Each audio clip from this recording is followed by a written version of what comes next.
Islamic معلوماتی videos کے لیے نعمانی بلوچ چینل کو سبسکرائب کریں، گھنٹی کی بٹن ضرور دبائیں۔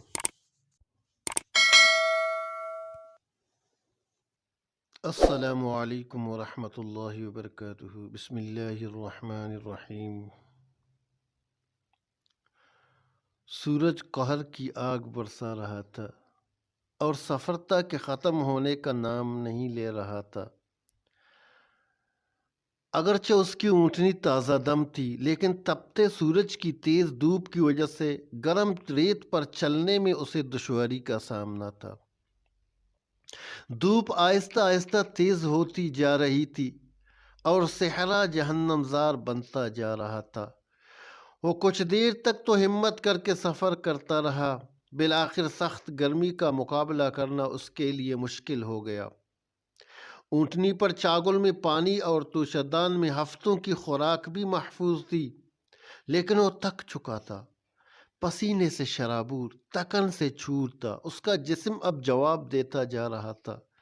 دھوپ کی تمازت اور جلستے ہوئے صحرا میں مزید سفر اس کے لیے دشوار تھا۔ اس نے ریت کے ایک بلند ٹیلے پر اونٹنی روکی اور سایہ تلاش کرنے لگا کہ اچانک ایک طرف چند درخت دکھائی دیے۔ ماتھے پر ہاتھ رکھا اور 2-3 بار آنکھیں جھپک کر غور سے دیکھنے لگا۔ وہ واقعی درخت تھے۔ اس کے تھکے ہوئے چہرے پر زندگی کی لہر دوڑ گئی۔ گرمی سے جھلسی ہوئی سرخ آنکھوں میں روشنی پھیل گئی۔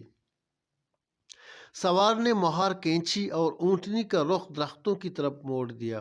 بڑھتی ہوئی تیز دھوپ اور گرمی نے اسے سائے کی تلاش پر مجبور کر دیا۔ خوش قسمتی کے سائے کی تلاش میں بھی اسے زیادہ وقت نہ اٹھانی پڑی۔ درختوں کی طرف جاتے ہوئے اس نے سوچا کہ کچھ دیر سائے میں آرام کروں گا اور پھر گرمی کے ختم ہونے اور دھوپ کی تمازت کے اختتام پر آگے کا سفر کر لوں گا۔ درختوں کے پاس پہنچتے ہی وہ جلدی سے اونٹنی سے اترا، ایک درخت کے نیچے ڈیرا جما لیا۔ تپتے صحرا میں ٹھنڈی چھاؤں کے ملتے ہی وہ بھول گیا کہ اس کا سامان ابھی تک اونٹنی پر ہی ہے۔ اس سفر سے تھکا تھا۔ سائے میں بیٹھتے ہی اسے نیند آنے لگی۔ اس نے ایک درخت کے تنے کے سائے سر ٹکایا، وہیں لیٹ گیا۔ لیٹتے ہی اس کی آنکھ لگ گئی اور گہری نیند سو گیا۔ اور دیر تک پڑا سوتا رہا، جب نیند ہی کی حالت میں اسے پیاس نے سخت ستایا۔ پھر پیاس کی شدت بڑھی۔ اس نے بے چینی سے آنکھیں کھول دی۔ اسے سخت پیاس لگی تھی۔ اس کے ہونٹ خشک ہو رہے تھے۔ وہ اٹھتے ہی جلدی سے اونٹنی کی طرف بڑھا۔ اونٹنی پر پڑی چاگل میں پانی موجود تھا۔ اچانک اس کے اٹھتے ہوئے پاؤں رک گئے، چہرے کا رنگ اڑ گیا۔ وہ لٹی پٹی نظروں سے چاروں طرف دیکھنے لگا۔ در حقیقت اس کی اونٹنی غائب تھی۔ وہ حیران و پریشان اس جگہ کو دیکھنے لگا جہاں اس نے اونٹنی کو کھڑا کیا تھا، لیکن اب اونٹنی کا نام و نشان تک نہ تھا۔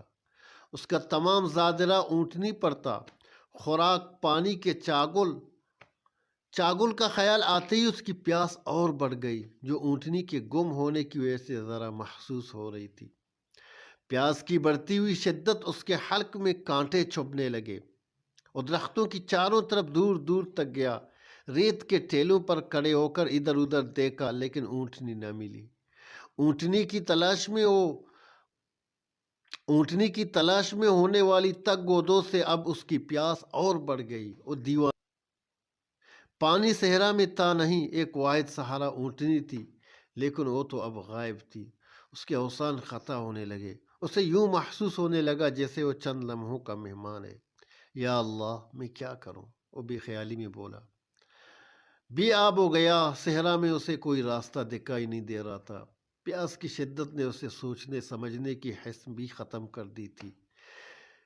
جسم تھا کہ اس کا اٹھانا مشکل تھا، اسے کچھ سجائی نہیں دے رہا تھا۔ اسے اپنی موت نظروں کے سامنے گھومتی نظر آئی۔ اسے یوں محسوس ہونے لگا جیسے ہاتھ پاؤں سے جان نکل رہی ہے۔ آنکھیں بند تھیں اور اضطراری حالت تھی۔ اسے قدموں کی آہٹ سنائی دی۔ نظر آتی موت نے اس کے کانوں کی سماعت اور تیز کر دی تھی۔ وہ ہڑبڑا کر اٹھا تو دیکھا سامنے اس کی اونٹنی کھڑی ہے۔ اس نے آنکھیں جھپکیں اور غور سے دیکھنے لگا، جیسے اس کو یقین نہ آ رہا ہو وہ واقعی اس کی اپنی اونٹنی تھی، اس پر چاگل بھی تھی اور توشادان بھی۔ اس نے پھر دونوں ہاتھوں سے اپنی آنکھیں ملی اور پھر بے قراری میں بولا، یا اللہ، میں کوئی خواب تو نہیں دیکھ رہا؟ لیکن وہ خواب نہیں تھا، بلکہ حقیقت تھی جسے وہ جھٹلا نہ سکتا تھا۔ اس نے موت کو اپنے سامنے دیکھا تھا اور اب اونٹنی اس کے سرانے کڑی تھی، لیکن اب بھی اسے یقین نہیں آ رہا تھا۔ مسافر کے خشک حلق، سوکھے ہونٹ، پیاس کی شدت اور جسم کی نقاہت کی وجہ سے بے قرار طبیعت میں یکدم تازگی آ گئی۔ آنکھوں دیکھی موت سے چھٹکارا ملا تو خوشی سے دیوانہ ہو گیا۔ موت کی تاریک وادی سے زندگی کے جگمگاتے اجالے میں آنے سے اسے یہ بھی پتہ نہ چلا کہ اس کے منہ سے کیا نکل رہا ہے۔ وہ خوشی سے سرشار ہو گیا اور بولا، اے میرے اللہ، تو میرا بندہ ہے اور میں تیرا رب۔ حالانکہ اسے کہنا تھا کہ اے میرے اللہ، میں تیرا بندہ ہوں اور تو میرا رب ہے۔ میرے ناظرین، ہمارے پیارے نبی اکرم صلی اللہ علیہ وسلم نے فرمایا کہ اونٹنی کے مل جانے پر ایسے سوار کو جتنی خوشی و مسرت ہوتی ہے، اس سے کہیں زیادہ خوشی اللہ تبارک و تعالیٰ کو تب ہوتی ہے جب کوئی گنہگار بندہ اللہ کے حضور توبہ کرتا ہے۔ یہ تھا مسلم شریف کا ایک واقعہ جو اللہ کے پیغمبر صلی اللہ علیہ وسلم نے بیان فرمایا۔